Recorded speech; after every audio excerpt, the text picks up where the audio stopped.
Good morning, Patrick. It doesn't matter. Sorry, Beau. That's fine. So, give me a brief history of who Patrick is, please.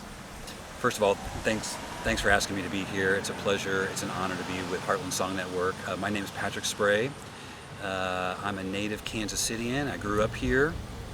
I went to school here, went off to University of Kansas to study education. After a few years out of school, I decided to join the Peace Corps. Went over to Kazakhstan right when the Soviet Union was collapsing about that time. And my dream had always been to get out of Kansas City. No offense, it's a great town, but it's changed a lot since then. That would have been about 1993. And after the Peace Corps, returning to the States, I moved to North Carolina. I was in Raleigh for a couple years teaching at a community college, teaching immigrants and refugees English as a second language. And I also worked at a magnet middle school out there, International Baccalaureate, teaching sixth graders. Decided to move to California, lived in Oakland for several years, taught in Berkeley at another language school, international students. Met a young lady, decided to follow her to Japan.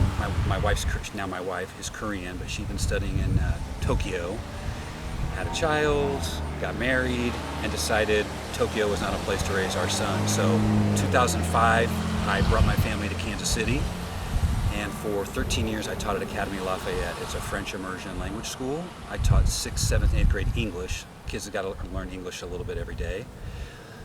Unbelievable school, met so many great people from other countries, very few Americans there. My colleagues from Belgium, Cameroon, Senegal, France. One of the greatest experiences of my life. As we were talking earlier, growing up in Kansas City, downtown when I was a kid was just a ghost town. There was nothing happening here. And having that position at the school allowed me to kind of venture out a little bit with my students. So we started doing some field trips. I would take them down to the American Jazz Museum, teach them about the history of Kansas City. Actually, my students would do research about other Kansas Cityans besides Charlie Parker, like Mary Lou Williams. We talk about our long history, and worked a long time with Glenn North, the education director down there. Then we'd go over to the Mutual Musicians Foundation, and it was like a whole new world, Beau. It was like, I knew Kansas City had a jazz history. I just did not understand the depth. That's one of the reasons I moved here, is that building. Oh. It's a very important building. And, to your point there, I would ask parents to come along with me. I love parental support, and they'd always be like, "Oh, Mr. Sprehe, I never even knew this place existed." I'm like, I didn't either. Yeah. So let's learn more, and let's bring more people down here. And those field trips eventually led to taking our students to the Black Archives. I've always had a passion for music. As a teacher, I would have my students journal to instrumental music, where they would use adjectives or adverbs to describe what they hear, like the tone and the feeling. We'd listen to things like Henry Mancini or Chet Atkins or Ennio Morricone, and it was always fascinating to see that I wouldn't tell them what the title of the song was, but based off all the adjectives and things, they would know it's like Experiment in Terror by Henry Mancini. It was unbelievable. And then, of course, we talk about lyrics. I'm a big believer in arts and education. I feel like the arts programs have really been cut in the United States in favor of English class and more testing in math and English. And I certainly believe children should read and write. I'm a big grammar freak and love reading and writing activities.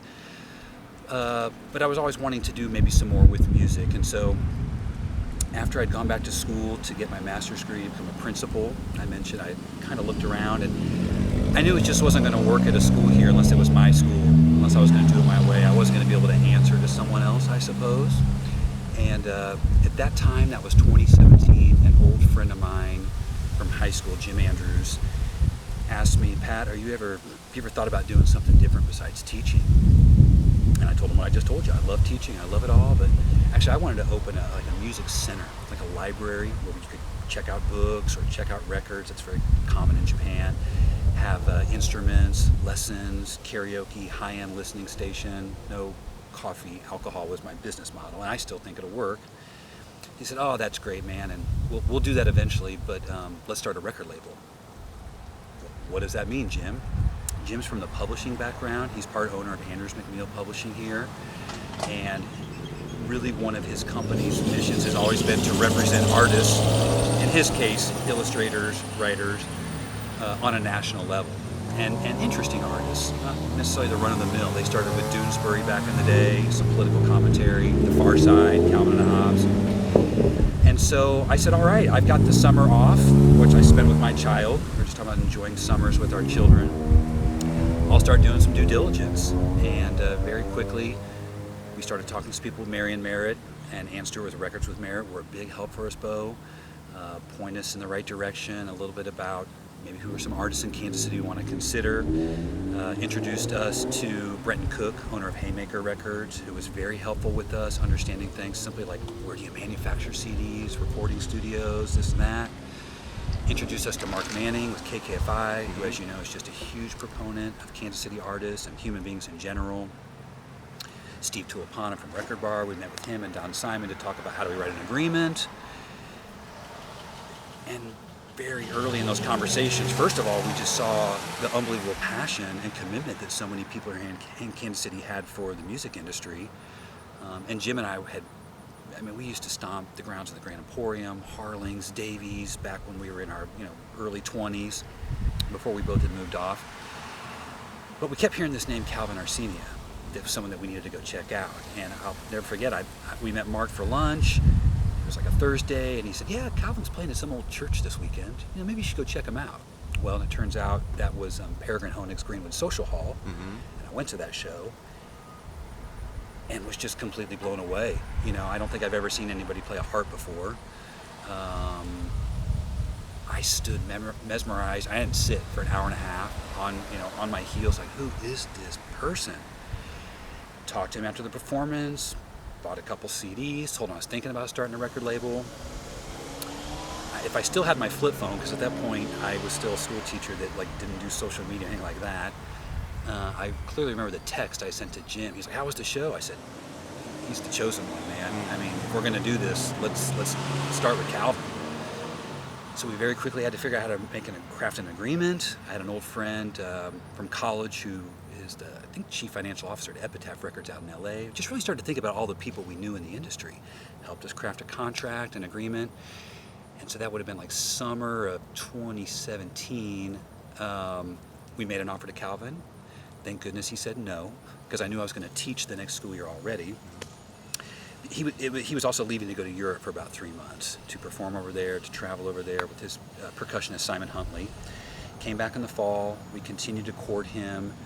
And then Folk Alliance time, basically beginning of February 2018, we came to an agreement to work with him. And it's just been liftoff since then. Yeah, let the Harley go by. I love it. Beautiful neighborhood here, by the way. Oh, yeah.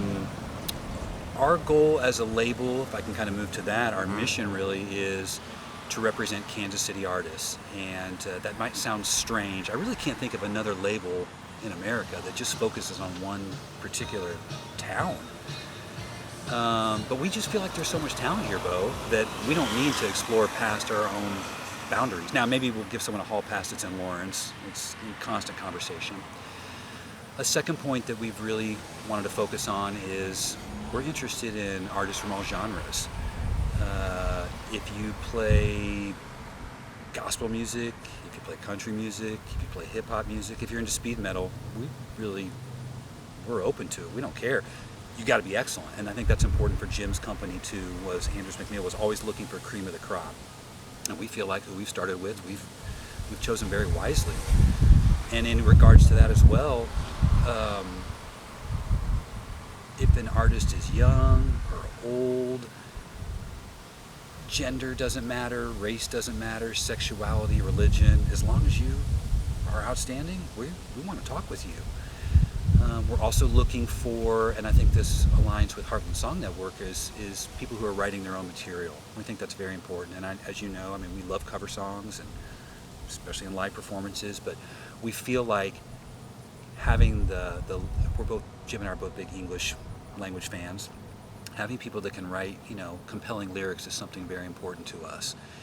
And again, we feel like we've really hit the jackpot on that. And so nurturing other artists to write is something that we'd like to do. I'm trying to think of what else really just to say as far as like our goals. We feel like, as we were talking about a little bit earlier, the industry here, there are several important pieces, and there are a lot of great organizations doing a lot of great things. And I think one of our goals for this year was really to try to help connect the dots. So this is only our third year, just after third year. And we're interested in helping other labels. Right before the pandemic hit, I had created a database of about 25 Kansas City labels and reached out to them, and everybody was very supportive. We were going to try to have a forum. Bill Sundahl at KKFI had graciously allowed us to use one of the rooms there. And the goal was just to make some connections. Simple things like, again, who are you using for distribution? What recording studios are working for you? There are 25 here? And since that time, actually, I've probably found another 5. And we want to be very sensitive. Like, we don't want to leave anybody out. Let me ask something just that may be obvious to a lot of people, but the term record label, it's sort of a late 20th century business model, right? Where the musician, always the big dream was to get signed, and you're at your gig and you see a man in a suit with a contract under his arm, and that was the. That's me. Yeah. But that's obviously very different now. Mm-hmm. What do you think a record label is? How would you describe what a record label's purpose is now? And that's a fantastic question, because in a lot of ways, and Jim's going to probably kill me, artists don't really need record labels these days. I mean, as you know, you can have high quality recordings on your own. You can get your music uploaded to 120 probably digital DSPs. I feel, and I would say one thing that traditional record labels did offer that's really not the same anymore is just artist development. Yeah. Now, these days, again, talking to my friend at Epitaph, they won't look at an artist until they've got a couple albums, 2-3 albums under their belt. They're going to go look at your numbers, like how many Spotify streams do you have. Again, this whole social media game is very new to me, but that's what they look at. How many likes do you have and followers? We feel like our role as a label is to understand each artist. We decided to start small. Again, we focused on Calvin for the first year, really 2 years. We want to be able to be a phone call away, a text away, a meeting away, not some dude in a suit in some building in New York or wherever. Find out what their vision is, help them to find where do you want to record, do you need to find other artists. For Calvin's first album, we took him out to LA and had unbelievable session players with him. Whereas for his other album, Cantaloupe, he said he wanted to work with Kansas City musicians in a studio of J. Ashley Miller, amazing producer. So kind of meeting their needs there. We help them with everything from like the package design. I mean, we aren't really making artistic choices, but we want to have a high quality product. Again, that goes back to Jim's publishing business, something that's aesthetically pleasing. They want something environmentally friendly. We're into vinyl. And Jim's really excited about that. I'm not such a fan. I think it's pretty expensive for new things, but we do see that's a growing market here. I would say probably the biggest thing that we're really offering now is a promotional push. And I don't know if other labels are necessarily able to do that. And no offense to any other labels either. It's just a matter of really finances and time. I mean, I'm a full-time employee, so that's what I do from the moment I wake up and start checking my phone until I pass out whatever night and on the weekends, which is similar to being a school teacher. But we've offered a couple different services for Calvin and for Fritz Hutchison. That's our second artist. We released his album March 27th, right when this all happened, because we'd already had a couple PR campaigns working. One, it was at the college radio, and basically What's the other artist? Fritz Hutchison. Oh, Fritz. Is Yeah, our that's second. a great record. And I brought you that later. Yeah. I don't know if I'm sure you have a turntable. Oh, really? Yeah. Oh, yeah. Oh, no, I've been listening to it online. It's a very good record.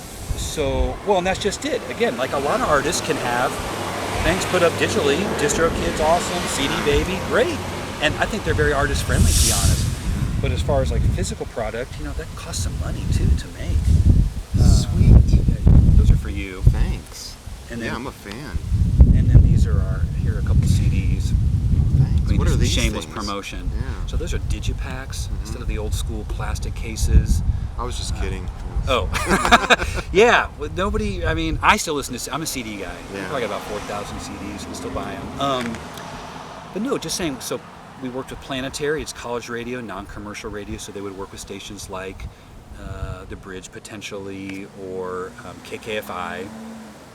And basically, we send them copies of the record, and then they promote. They send it out to the college stations or the radio stations, and then we get reports to see like where they're getting spins. And then we created a database that first year. I had a couple interns, and basically we went around the country looking at venues, not Sprint Center, but medium-sized, small-sized venues, record stores in the towns, LGBTQ organizations, anywhere we could basically find audiences for our artists. And then the goal was to try to find shows there. So basically acting as their booking agent, and we secured a good number of performances for our artists, and we had a bunch for Fritz, and stuff hit the fan. And then we've also worked with a couple of PR firms out of New York that are working more for like print media, digital media, just to get their name out there, because I was on Enrique Chi and Diego Chi. They've started a program called Artist Mentorship. I mean, they're doing just amazing. Yeah, my kid does it. Oh, is Aiden doing that? Yeah, he's on some of those Zoom meetings sometimes. And I've just dipped my toes into the Zoom part. I'm on the Facebook, and that was really a big impetus for the label too. Was our son had attended their summer camp, the Matty Rhodes Rocks camp, which was awesome. And I'm like, this stuff's happening right under my nose, and I don't even know about it. But we had a panel I was on the other night with Sarah Bradshaw with The Bridge, and Jackie Becker with Up to 11 Productions, and Julia Othmer. I mean, I was completely out of my league. And they were asking us, the kids were asking us, what's like the biggest downfall or pitfall for artists and stuff? And actually Sarah said it, it's self-promotion. You've got to be an entrepreneur as an artist these days. And if you think that you're going to put your single out on Spotify and get noticed, there are 40,000 songs a day being uploaded to Spotify. And I did the math on that. That's like 1.4 million songs a month. And if you think your song is going to rise above, it could be the greatest song in the history of the world. You're just fighting numbers. So we want to help the artists basically get noticed with press, with them following up. Again, the Kansas City press has been great. Media here, I mean, we're so helpful. But our goal is to bring the artist to a national, and for that matter, an international level. So I think that's another thing that we really try to help with. Sync licensing, we talked a little bit about earlier, especially during this time where performances are at a minimum, if at all, in towns. We're currently exploring opportunities for our artists' songs to be placed in commercials or films, assuming the artist is comfortable with that placement. We're not going to have a lot of people talking about creating a Kansas City sync library. That seems to be in the air right now. It should happen, Beau, and to follow up on that, having our own public relations here, firms, so we don't need to reach out to these companies. I think one of the reasons, again, too, why we started the label was we just started to see artists that we liked moving away from Kansas City. And again, I'm all for living in LA for a couple of years. I lived in Tokyo. Go explore, get out of Kansas City. But why can't we keep that industry right here? And the perfect example for me is always Janelle Monáe. I mean, my students started having me listen to her back in 2005, and I'm like, why don't I hear her on the street every night? Why can't I see her everywhere? So we'd like to be able to have it as a sustainable place for artists, help people with housing, help them with not just grants, but being able to stay here and create. This is way more than the label then. Well, so you asked that question. Yeah. I think to your question is, I don't know if there's a definition anymore. I think the old model's really broken. You've got the 3 major labels these days. You've got a lot of major sort of independent labels. I'm thinking of everybody from Bloodshot back in the day. Sub Pop's way bigger now. I grew up with like Merge Records in North Carolina, Matador Records. You do have quite a few in towns. I just don't know how effectively they're getting their artists out of their city and things like that. And of course, we want to be financially viable. We don't want to just break even on a record. We want to be able to make money and keep that sustainable so that those artists are able to keep on creating music. Patrick, it's called the music business. Yeah.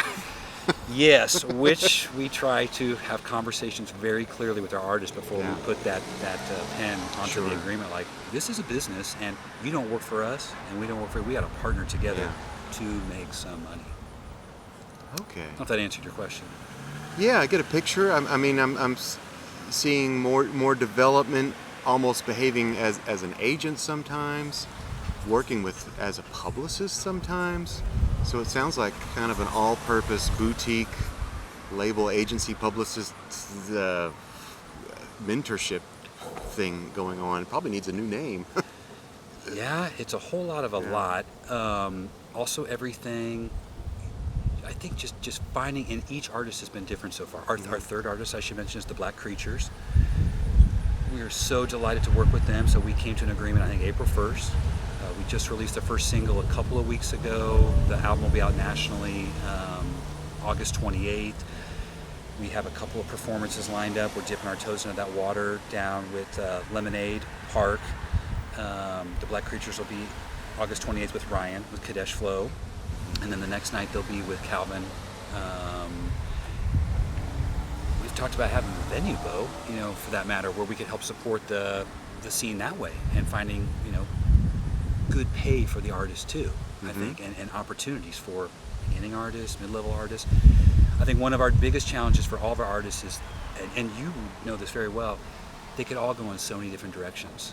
I mean, Calvin can do 13 different genres of music. Fritz all over the place. Black Creatures as well. I mean, you personally. That's just a sign of the times. If you're gonna do well, you have to do a lot of stuff. Right. Well, and in Kansas City, we see though the cross-pollination. Like genres have been broken down. On the other hand, it's a marketing nightmare because Spotify's going to want to put you in a box. Yeah. Even a record store's going to. They got to put you in some sort of category at some point. And so we feel like Kansas City has that unique sound.